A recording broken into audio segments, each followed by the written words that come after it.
मृत्यु जीवन का एक अटल सत्य है। शिक्षाप्रद कहानी। एक राधे श्याम नामक युवक था। स्वभाव का बड़ा ही शांत एवं सुविचारों वाला व्यक्ति था। उसका छोटा सा परिवार था जिसमें उसके माता पिता, पत्नी एवं 2 बच्चे थे। सभी से वो बेहद प्यार करता था। इसके अलावा वो कृष्ण भक्त था और सभी पर दया भाव रखता था।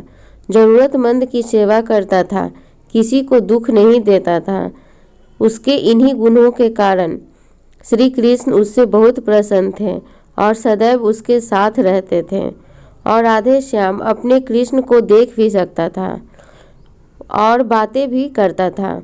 इसके बावजूद उसने कभी ईश्वर से कुछ नहीं मांगा। वह बहुत खुश रहता था क्योंकि ईश्वर हमेशा उसके साथ रहते थे, उसे मार्गदर्शन देते थे। राधे श्याम भी कृष्ण को अपने मित्र की तरह ही पुकारता था और उनसे अपने विचारों को बांटता था। एक दिन राधे श्याम के पिता की तबीयत अचानक खराब हो गई।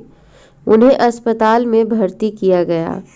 उसने सभी डॉक्टर के हाथ जोड़े, अपने पिता को बचाने की मिन्नतें की, लेकिन सभी ने उससे कहा कि वो ज़्यादा उम्मीद नहीं दे सकते और सभी ने उसे भगवान पर भरोसा रखने को कहा। तभी राधे श्याम को कृष्ण का ख्याल आया और उसने अपने कृष्ण को पुकारा। कृष्ण दौड़े चले आए। राधे श्याम ने कहा, मित्र, तुम तो भगवान हो, मेरे पिता को बचा लो। कृष्ण ने कहा, मित्र, ये मेरे हाथों में नहीं है। अगर मृत्यु का समय होगा तो होना तय है। इस पर राधे श्याम नाराज हो गया और कृष्ण से लड़ने लगा। गुस्से में उन्हें कोसने लगा। भगवान ने भी उसे बहुत समझाया पर उसने एक ना सुनी।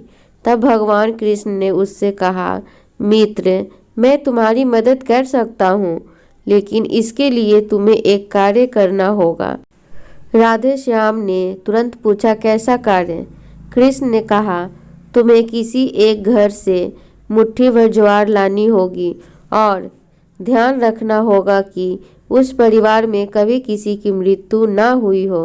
राधे श्याम झट से हाँ बोलकर तलाश में निकल गया। उसने कई दरवाजे खटखटाए।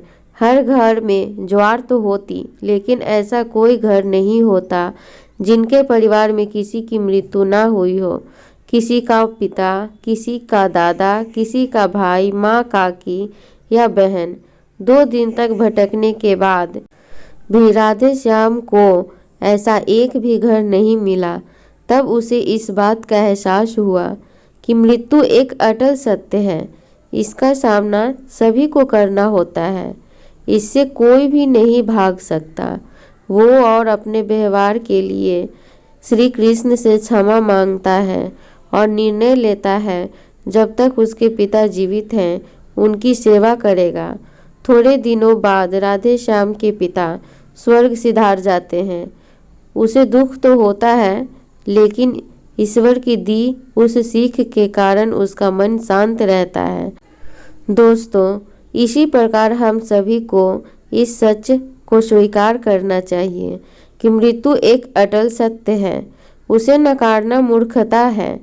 दुख होता है, लेकिन उसमें फंस जाना गलत है, क्योंकि केवल आप ही उस दुख से पीड़ित नहीं हैं, अपितु संपूर्ण मानव जाति उस दुख से रूबरू होती ही है। ऐसे सच को स्वीकार कर आगे बढ़ना ही जीवन है। कई बार हम अपने किसी खास के चले जाने से इतने बेबस हो जाते हैं कि सामने खड़ा जीवन और उससे जुड़े लोग हमें दिखाई ही नहीं पड़ते। ऐसे अंधकार से निकलना मुश्किल हो जाता है। जो मनुष्य मृत्यु के सत्य को स्वीकार कर लेता है, उसका जीवन भार विहीन हो जाता है और उसे कभी कोई कष्ट तोड़ नहीं सकता। वो जीवन के हर क्षेत्र में आगे बढ़ता जाता है। तो दोस्तों, उम्मीद है आज की छोटी सी कहानी अच्छी लगी होगी। अच्छी लगी तो प्लीज़ लाइक करें, शेयर करें। चैनल पे नए हैं तो सब्सक्राइब करें और कमेंट में अपनी राय ज़रूर बताएं।